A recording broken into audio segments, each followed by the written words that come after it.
the rules of the pit. Tonight we are joined by Ray Carlisle, aka Ray Rocket, singer, guitarist, and founding member of Teenage Bottlerocket, as well as his solo career. Thank you for joining us this evening, brother. Thanks for having me. Thanks for having me. I'm a big comic book fan, and I love a good origin story. But, well, hang on a second. Hey, Doc, doesn't Liam have something he wants to ask? Hey Ray, I'm Liam, and I was just wondering what got you into punk. I know my dad got me into punk, and I just never grew up listening to anything else besides it. And I don't know, what got you into punk all the way out there in Wyoming? So when I was younger, I lived in Houston, Texas till I was 11. And my older brother skateboarded, and skateboarding is definitely what was my initial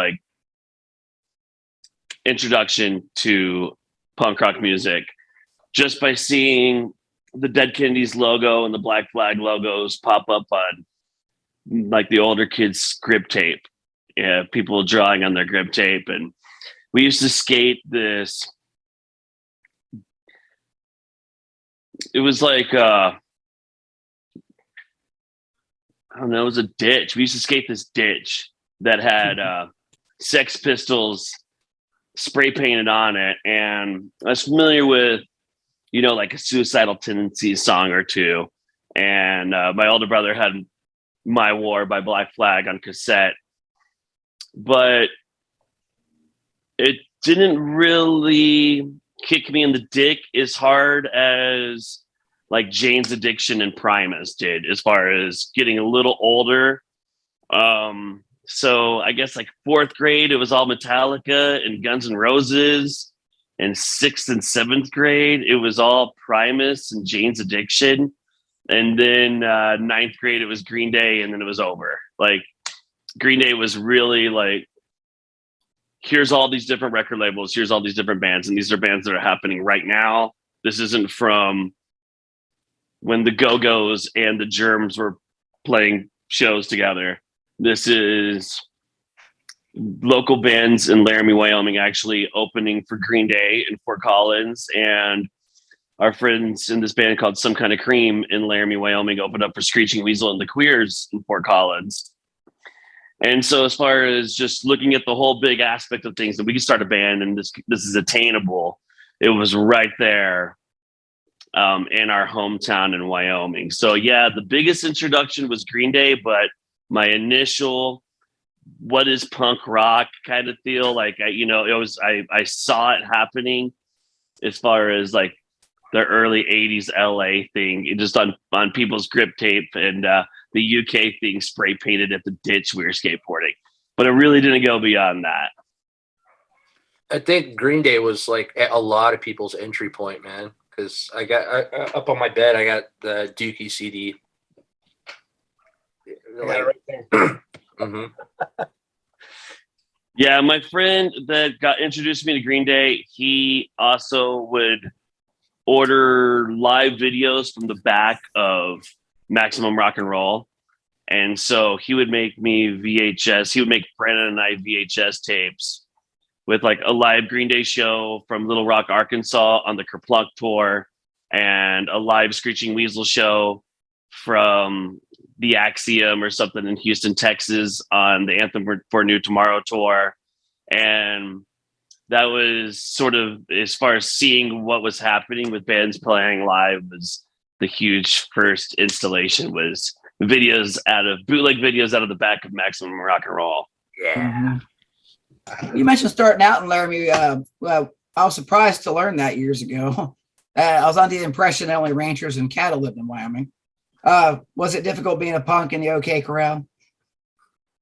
Well, Laramie's a little different than what you might typically think of whenever you're thinking of Wyoming. If you know anything about the state, it's the least populated state.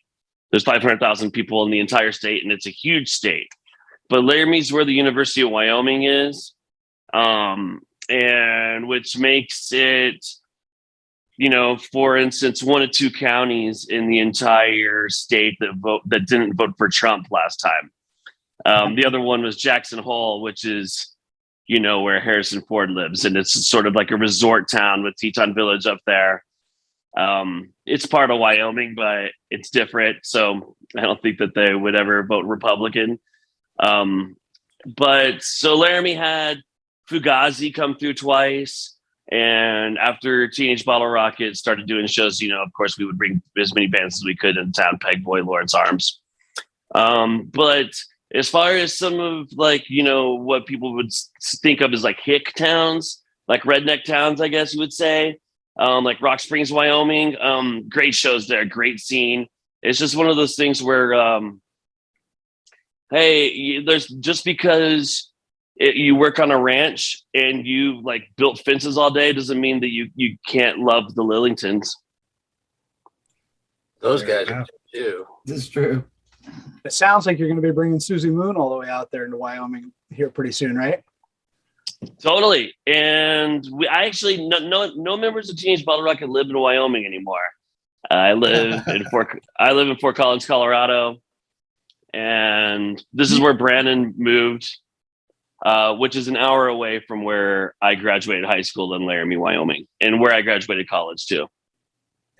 And how is it having Chuka up in Canada? Like, you know, like, are you guys finding that a little weird with, you know, border restrictions happening here and there? Or is it really everything's weird right now with COVID? I mean, Canada's got to be the weirdest.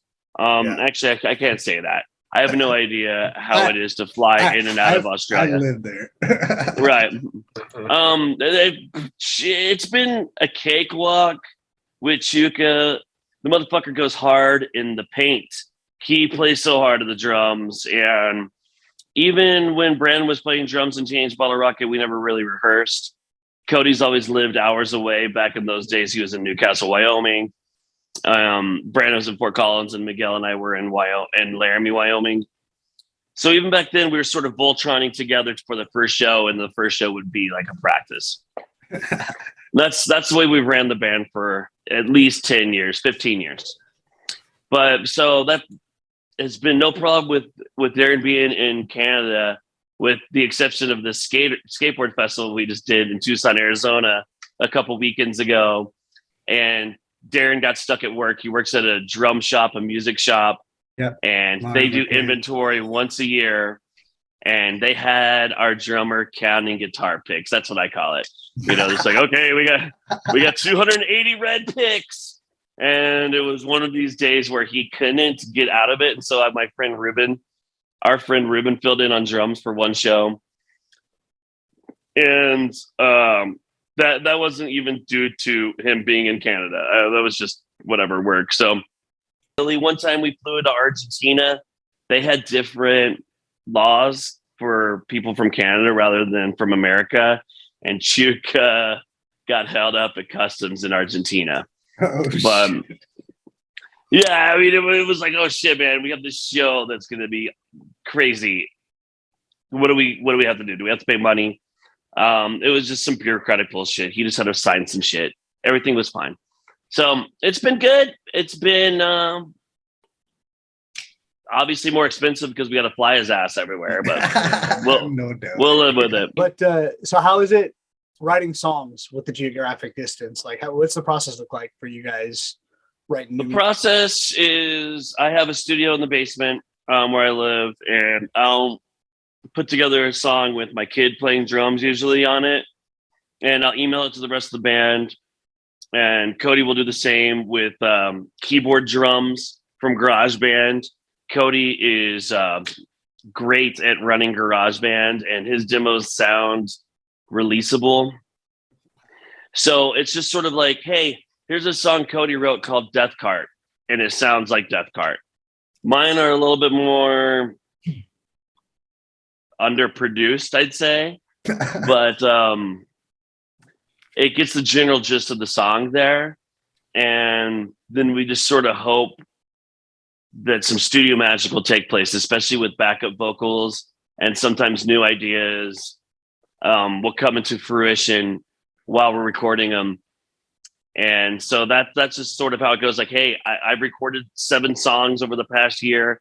Cody's recorded 7 songs over the past year. let's all meet up at the blasting room in Fort Collins and let's record a 14-song record. And let's add as much as we can to these songs to make them as different as we can from the demos, but holding on to the core structure.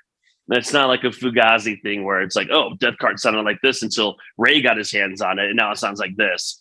We don't really take too huge of like turns from what the original demo is, but everybody adds their own creativity as far as bass licks, some guitar ideas, and backup vocals especially. So that's the songwriting process.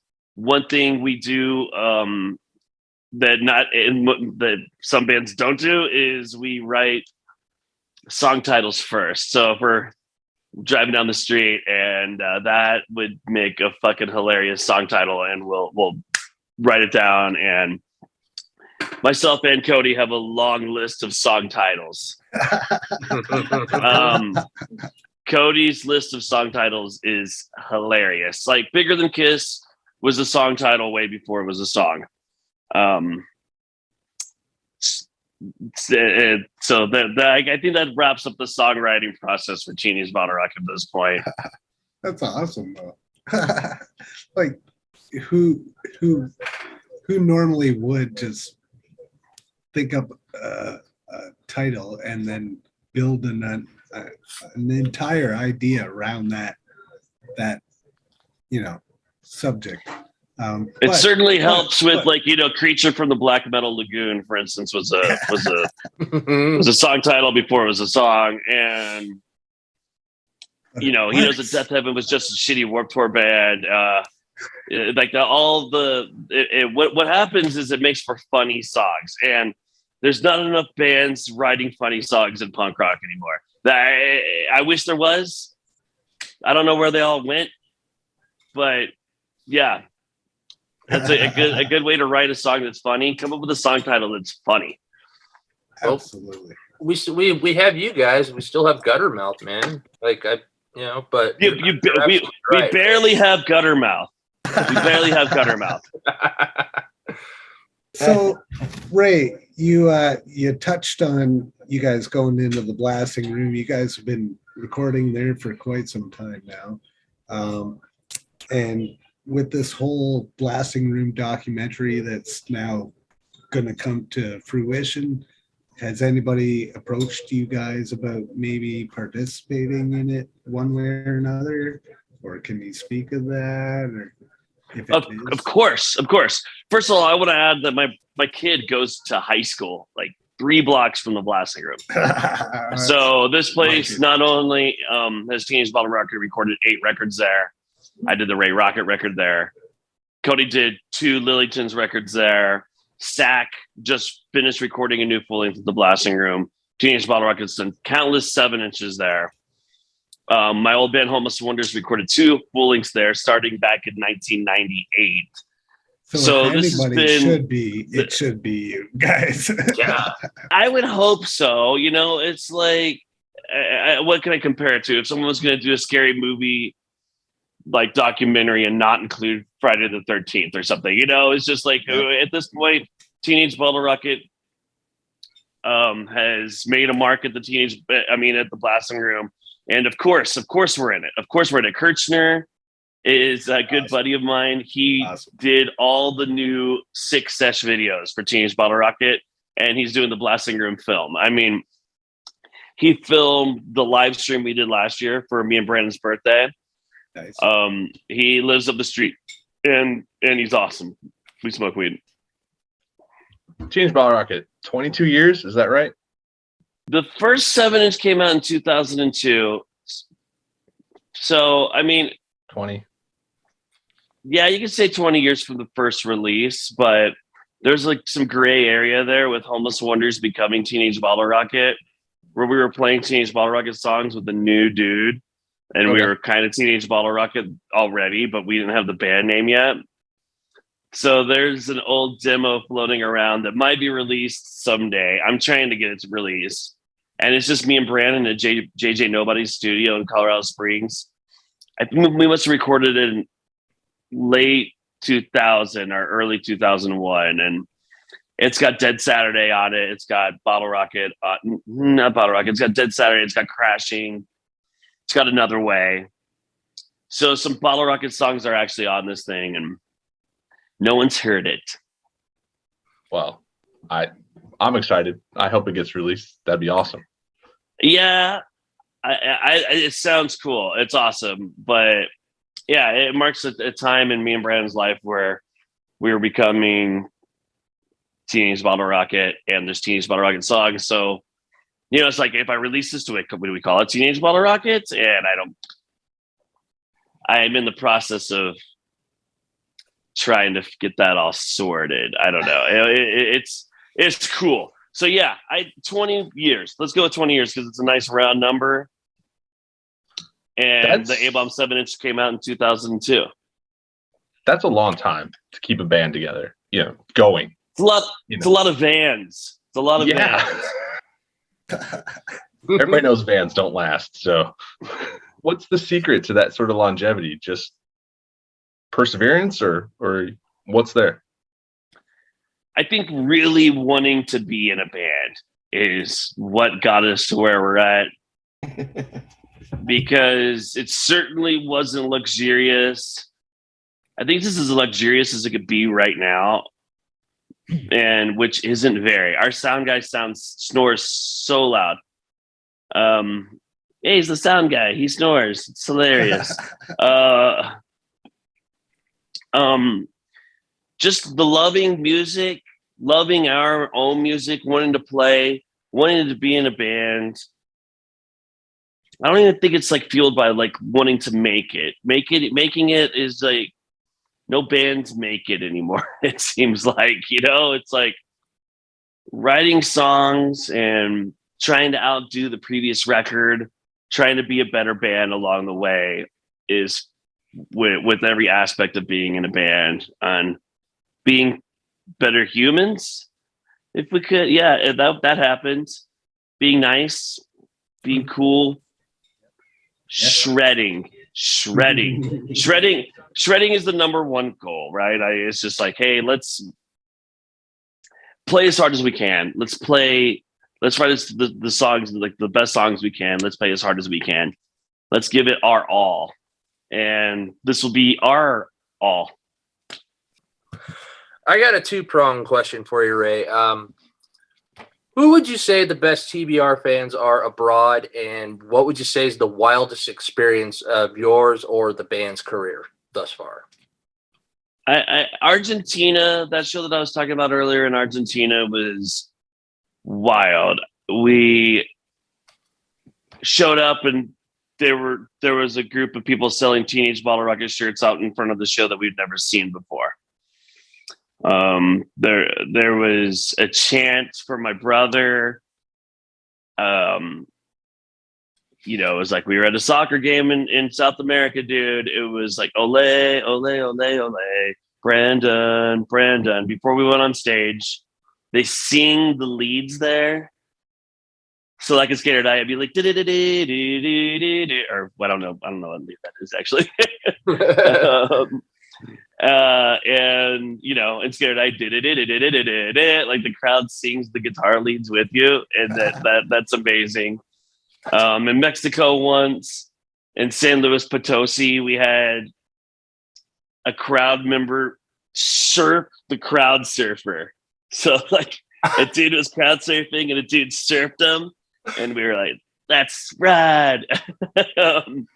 Those Brazil and Argentina and also Moscow, Russia were crazy shows with just an appreciation for the fact that we were there playing the music that these people were in love with. That was some wild experiences, but I'd say any city with a professional basketball team in North America at this point is pretty shredding for Teenage Bottlerocket.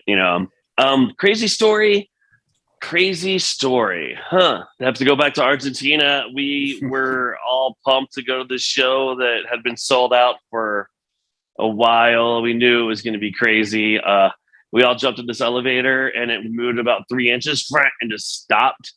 And we got stuck in the elevator and in a country where, luckily Miguel knows Spanish. We were trapped. Well, Miguel started fucking hitting the ceiling like he was in fucking Die Hard, like we were gonna go climb through the goddamn rafters. I'm like, what are you doing? Climb the cable, right? Yeah, well, now we're all fucking fat enough where it's just let's go two at a time. We'll get to the show, other than dying. Back in the day, I've read that the Groovy Ghoulies were, one of the first to really take their attention to you. Are you still like close friends with Kepi and the rest of them? I'm in touch with Roach more than I am with Kepi. Yeah. And Kepi is a great songwriter. A lot of those songs are great. Bye Bye Brain was always one of Brandon's favorite songs. And whenever I see it come across the Kepi video, like on Instagram, it's always, brings me back to that tour that we did in 2005 with them. And we were forever grateful because we, of course, were familiar with everything Lookout Records. That's exactly what Teenage Bottlerocket was going for. We wanted to, wear leather jackets and blue jeans and Chuck Taylors and be a part of the whole Screeching Weasel Queers Groovy Ghoulies thing. So the Groovy Ghoulies brought us out and got our foot in the door with a lot of those fans, but also Interpunk was a big deal at that point for Teenage Bottlerocket. They sponsored the tour. And we sold a bunch of CDs we sold a bunch of copies of Total on Interpunk, and they made some sweatshirts for us and the Groovy Ghoulies. A lot of things lined up at the perfect time for that. So now Kepi and I's relationship kind of is me being like, that song rules. Always love that song. Thanks, Ray. That in a comment on a video of his or something. Yeah. So beyond that tour, we definitely cross paths here and there. It's always nice to see him. Roach and I keep in touch every single time we play Sacramento. Roach comes out with Tim, and great people, great band. Like I said, forever grateful they took us out. That's been 17 years now. Right. Since 17 to year 20. Shit went down 17 years ago. That's awesome. That's awesome. You think that they kind of help kind of boost you a little bit by doing that? At the time, I think that Teenage Bottlerocket and the Groovy Ghoulies and Teenage Harlots on that tour were trying to boost a 3-chord pop punk thing that had happened for some of us that seemed to be dying out. Everything went from Screeching Weasel, Green Day to like Less Than Jake, Slapstick, and then that got thrown into a veil, and then for eventually Fugazi for me, and then that became At the Drive-In and American Steel, and then everybody was so overindulgent with these guitar leads and like Taking Back Sunday and stuff that I was like, what the fuck is this? I don't understand any of this stuff. And Newfound Glory and everything like that I could understand, but it was just a little more, almost too poppy for me to even get in it. So I think that with Teenage Bottlerocket and Groovy Ghoulies on that tour, it was just like, hey, remember that this form of punk exists, and let's keep this alive. Let's keep this alive. Did it help boost our career? Man, I think so, but it's surprising how many times you come and play a shitty show in a city and finally it's awesome. You can't really say it was that Groovy Ghoulies tour that did it. It's in my experience, I think it's like 7 other shows that did it. I'm gonna switch gears a little bit here. So Teenage Bottlerocket shows are like the most kid-friendly punk rock show I've ever been to. Both of my kids' first shows were TBR shows. And you guys are always incredibly rad to kids. Like, we just saw you when you guys were out with the Queers, which was awesome for me because it was like a melding of like when I was a kid listening to the Queers and then bringing my kids out because they love Teenage Bottlerocket, just getting to show them the Queers, And you happened to just talk to my daughter randomly before the show and just made her night. It was awesome. is that intentional? You know, you guys are able to make the kids feel included in a show, but you don't sacrifice intensity. You guys don't sacrifice quote unquote punkness. It's still fast. It's still awesome. You know, is that intentional or does that just happen? It happens unintentionally because we're parents now. You know, I have two kids that are in high school and Milo's barely in high school. So I've brought Milo as a junior high kid to Europe 2 times with Teenage Bottlerocket. I include my son with everything that we've done since he's been born. You know, he's in the Skate or Die video in 2009 and he's 3. I am surrounded by kids in that aspect of my life. You know, I pick up my kid from school. I'm surrounded by his friends and I'm immature, man. I don't know. I relate to kids. I definitely know how I feel whenever I was 11 years old, I went and saw the world premiere of Hocus Pocus, an 8th Street video. And Matt Hensley was out front. Not that many people recognized it was Matt, but Matt came up to me and Brandon and gave us this pile of 8th Street stickers. And to experience that as a kid, it was just something I'll never forget. And if some kid loves Teenage Bottlerocket, or if kids at the Teenage Bottlerocket show, I assume they're into it. And I kind of have a good time saying what's up to kids without them knowing who I am. Like, who's this crazy guy bothering me? And usually their parents are like, yeah, that's the dude. And then they get all stoked or whatever. And then after the show, they come up with their t-shirt or something to sign. But yeah, we write songs about our kids and we've definitely said stuff as far as stage banter goes, like probably some bad joke about doing cocaine or something that maybe kids don't need to hear. So we're not perfect, but with the all ages show, we try to, I'm not going to mention the name of the band, but we were playing in Slovenia at Puckrock Holiday, and there was this little girl on stage with these hot pink headphones. She was 5. And she was jumping around to this band in this like pink leotard. And the band never once even mentioned her from their microphone on stage. And I thought that is the biggest fail ever. Here's this audience of 2,000 people or whatever, but there's really only one member of the audience that matters. And, you know, as an outside person looking in and seeing that, of course, when Teenage Bottlerocket took the stage, we practically put our guitars on her, like, you just be in the band, please.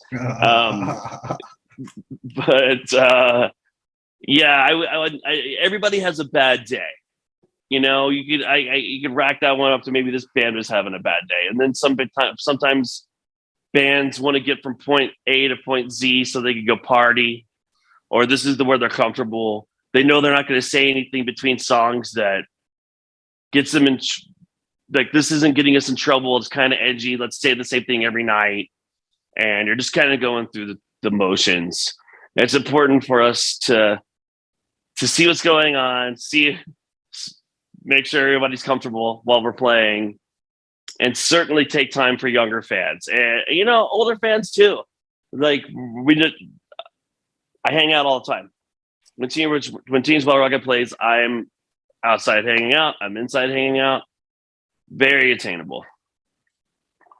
Yeah, we're all this whole group here. We all came together through, you know, various outlets, but we all had the common bond that we were punk rock dads, right? We all have kids, and we all have kind of tried to. I think I know personally have worked punk into the parenting style. What do you think punk's done for your parenting style? Introduce Milo to different forms of music that none of his friends know. Also made him more aware of mainstream music that his friends know, you know, and Milo certainly is more musical, I'd say, than most kids his age. Definitely shreds the drums. So me and my kid jamming, man, I put it up there with being in Bottlerocket is just like playing with my kid is just as fun. Appreciating the moment as it happens rather than striving for this like weird excellence, I guess, just like, let's take this in. Just because you're into snowboarding doesn't mean you're going to be back flipping tomorrow. Just because you really want to do a backside 360 tomorrow when we go snowboarding doesn't mean it's going to happen. You have to keep your dreams and everything balanced, levels and stuff like that. Maybe I had an easier time keeping my kid on task, I guess. Like Milo has the best kickflip. He's great at kickflipping. It only took like 3 million tries, and that was maybe a difficult time. I'm trying to tell you what made it easier about being punk rock. Being a difficult thing for a dad is to explain to your kid you can't just kickflip. Just because you want to kickflip doesn't mean you can do it. Like the part that's actually the fun part is the work. Yeah. But that's what it is. You got to put in the work, and if you don't, guess what? You're not gonna be able to kickflip. That's a metaphor for being in a band as well. Yeah, for life, dude. Yeah. The things that are important to us are the things that we work on. And, is punk rock giving me an edge teaching that to my kid? Perhaps. I mean, I'm not the hardest worker, dude. I work at Teenage Bottlerocket, and then everything else I just kind of half-ass. How, as a parent and a partner, like, how do you balance that much activity when you are on the road? Well, I mean, you just make sure you're home when you're home, and being on the road, it's hard. It can be hard. It can be hard being away from your kids. So what we try to do now is like a 10-day stints. And that will be a Friday and a Saturday, and then the Sunday through the Thursday, and then the next Friday and Saturday. So you get 2 weekends, and you got to deal with the week in between. And we'll chew off like Texas and Chicago in 10 days. And then we'll go home and make sure that our kids aren't failing English. Milo is right now.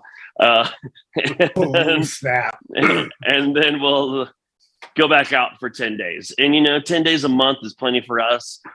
And there's only so much touring you can do for a release. And so we have been living off the formula of releasing a record every 2 years, dating back to 2003.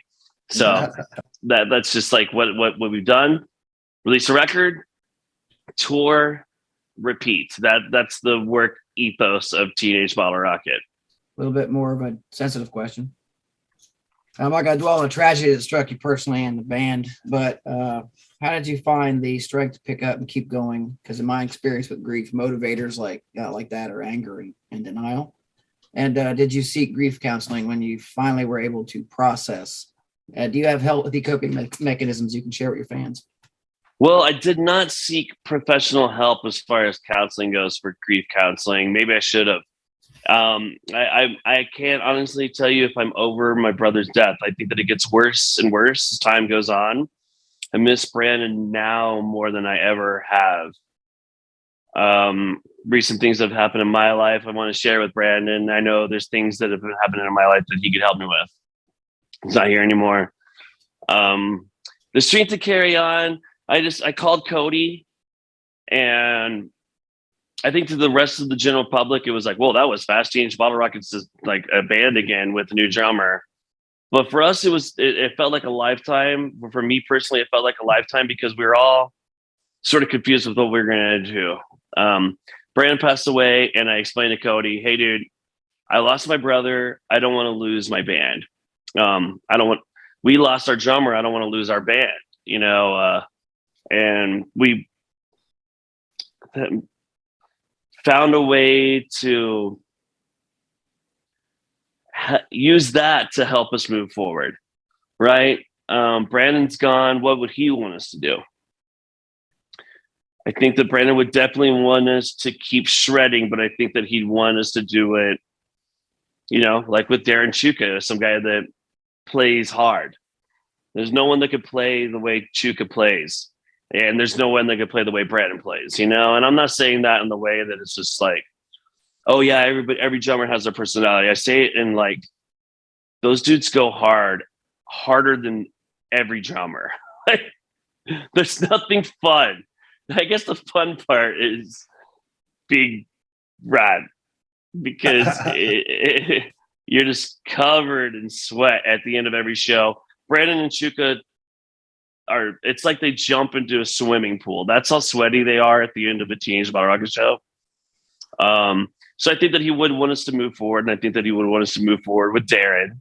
And it definitely helped, with the grieving process, because when we played Skate or Die with Brandon 2,000 times, it's impossible not to think of him every time we play it. It's impossible not to think of Brandon every time we play, every time we're together. We talk about him constantly in the van, and that helps us, have Brandon live on with us, even though he's no longer here. So that has been like the biggest, maybe helpful thing is playing. Yeah, That's a good answer. That was a healthy answer, I think. Appreciate that. Yeah, man. It was a crazy time period, and it didn't happen overnight with Chuka. We got asked to do the Warp Tour, and we said yes, and then Brandon died, and then we were like, are we still on the Warp Tour? And Kevin Lyman was like, yep, absolutely. And so that was really that 2 month, it was like a month and a half with Darren Chuka on the Warp Tour, where we sucked. Like it kind of started here, and it just was like, oh fuck, should we be in a band? And then it started getting better and better and better. And by the end of the Warp Tour, things had gelled where we were firing on all four cylinders, and we were able to move forward in a way that we were comfortable with, because we like, it's fun for us to be as good as we could be. And when we're not, it's very frustrating. Well, how and why Chuka? Like, how did you guys finally get a hold of Darren?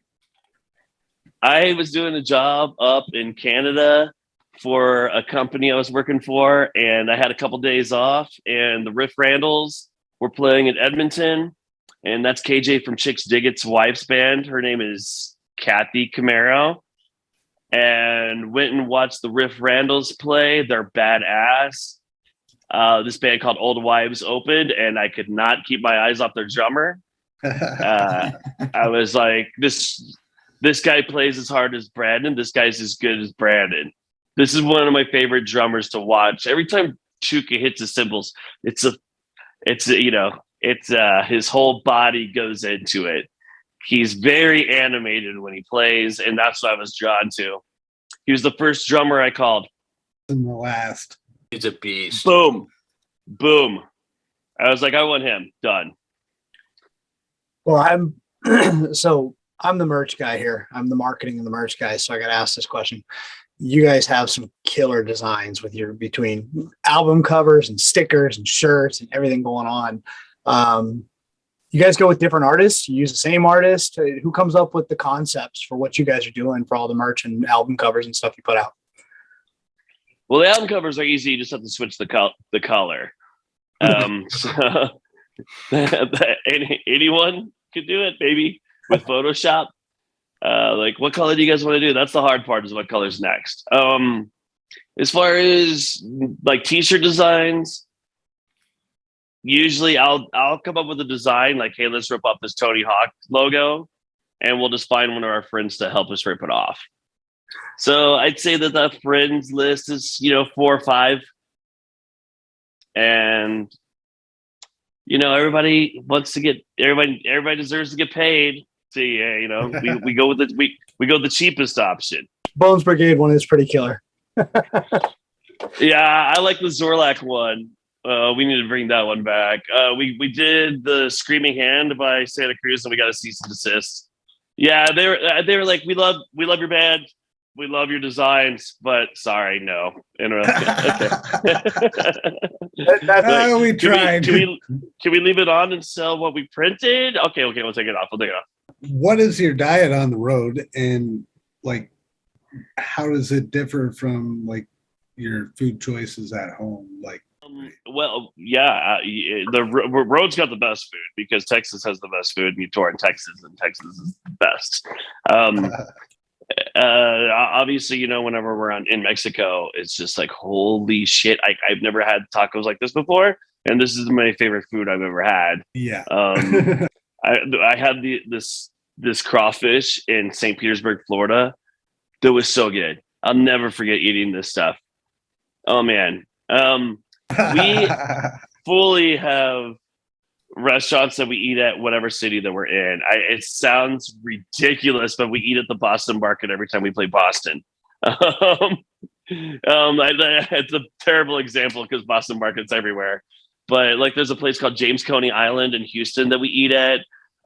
There's Gates Barbecue in Kansas City. There's just like, depending on the city, there's a place that we're in love with. But you know, being on the road, sometimes you got to settle on Taco Bell or Subway, and we don't cry about it. When I get home, of course, it's fun to cook and have everything that's around. With two kids that are two freshmen in high school, a vegetarian wife, and a baby, man, no one could agree on shit. So like, I make it off. I can imagine. I'm making. You talk about all this great barbecue. When you got to get down here when they have the Hispanic festivals down there in St. Pete and Tampa. So you got to try to schedule out your tour. When you hit that food down there, the Hispanic food, woo, good stuff. Oh man, I love it.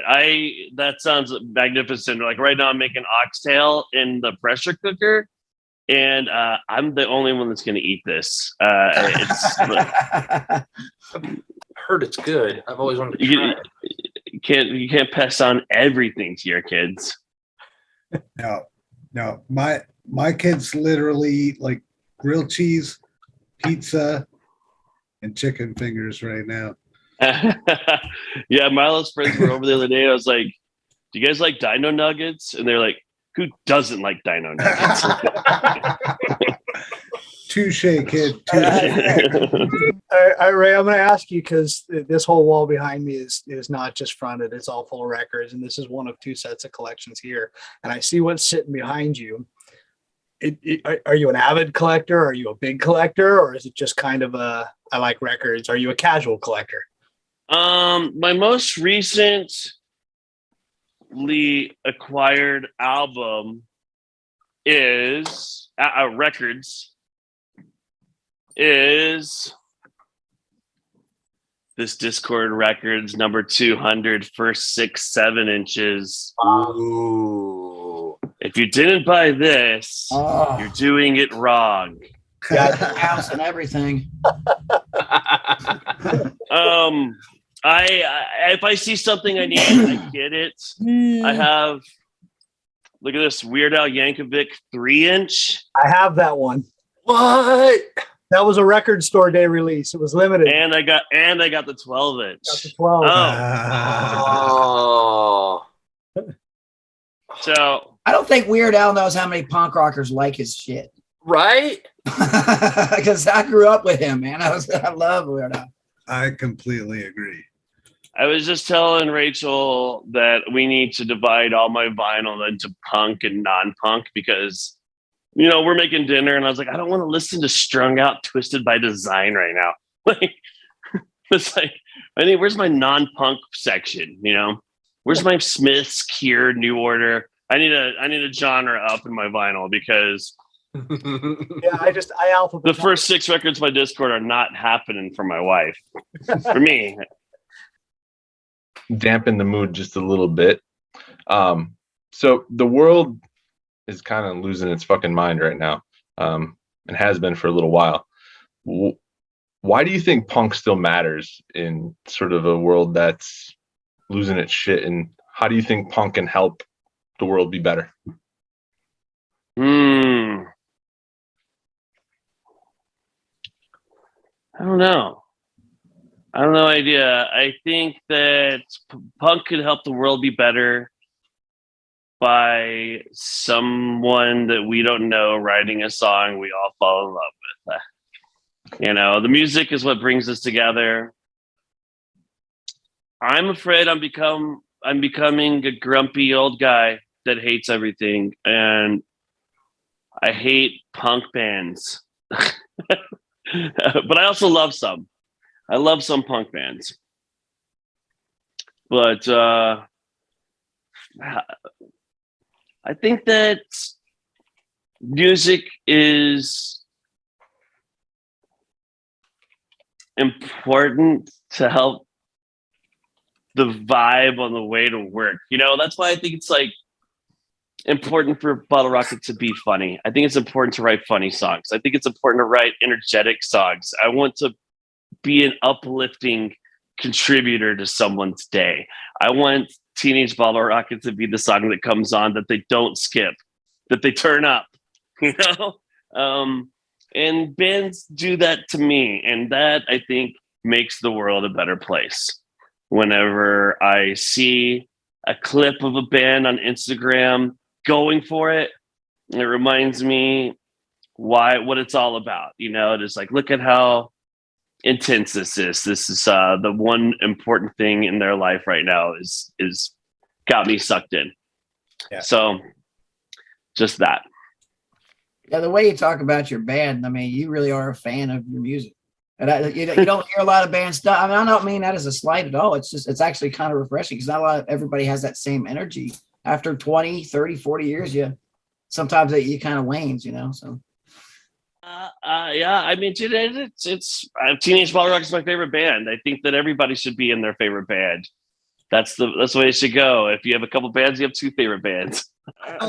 Welcome to the snail lightning round. All right. So we have our 3 questions. Just whatever pops into your head. What 2 bands in the last few years have really caught your attention and you want to share with us? New bands that caught my attention. I mean, obviously Turnstile. Nice. I think they did that for a lot of people. Mm-hmm. I love how a band that has their roots in skateboarding and the punk scene can be on TV overnight. It's like cool. At least that still happens for one band. At least one band is able to do that anymore.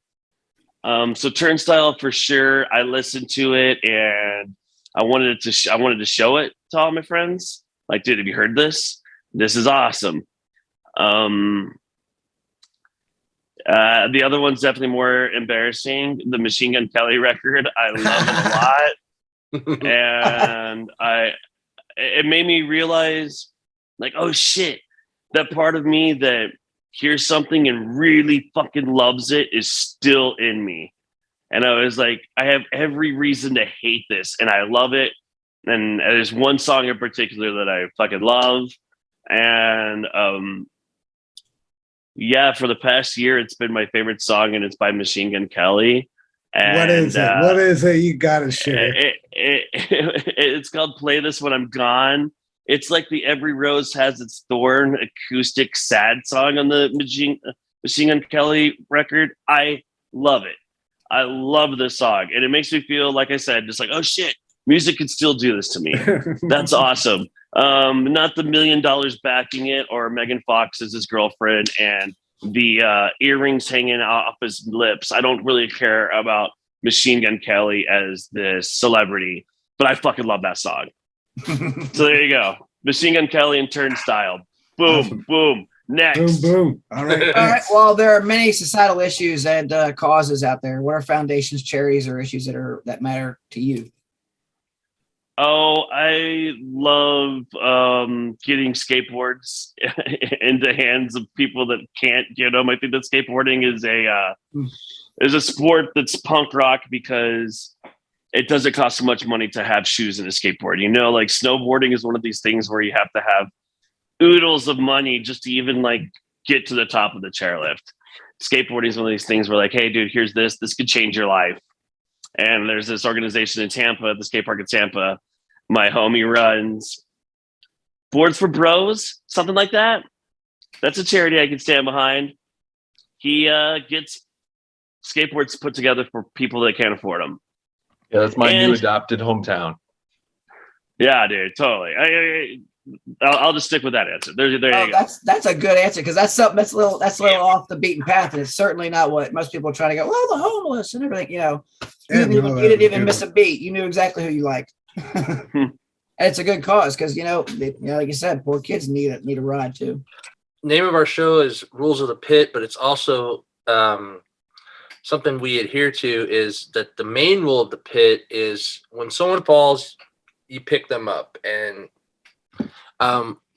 with that ideal in mind, what would be a rule that you would add to that? A rule, like as far as going to show in etiquette? It could be that, or it could be like something that you hold like near and dear to your heart that you try to apply like to life. In the pit or out of the pit, it's a metaphor for life. Thank you. Okay. Be yourself. Be yourself. Realize that I don't know. If you're the drummer and you're at this show that I'm watching, please don't tear down your cymbals on stage. That's beautiful. Be yourself. Don't tear down your cymbals on stage. Well, that was the last of the Mohicans there. So, all right, dudes. Thanks for having me. Yeah. thank you, Ray. I really appreciate you being on with us. Yeah, thanks. Big spread, man. California to fucking Halifax on a Friday. You guys I don't know. Anyway.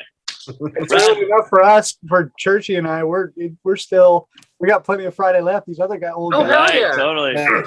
You want to drop Right what in you the got middle. going? You want to drop what you got going on in the next coming months? Yeah, totally. At the end of March, we're going to the Pacific Northwest, Seattle, Bremerton, Spokane, Boise, Portland, Rock Springs, Wyoming, Laramie, Wyoming, Casper, Wyoming. It's like the Brennan and Ray birthday shows. And that happens at the end of March. Go to teenagebottlerocket.com to check out the dates. And hopefully we'll see everybody out there on the road shredding life. Boom. Thank you, sir. Appreciate it. Weird. Awesome. Later, dudes. Later. All right.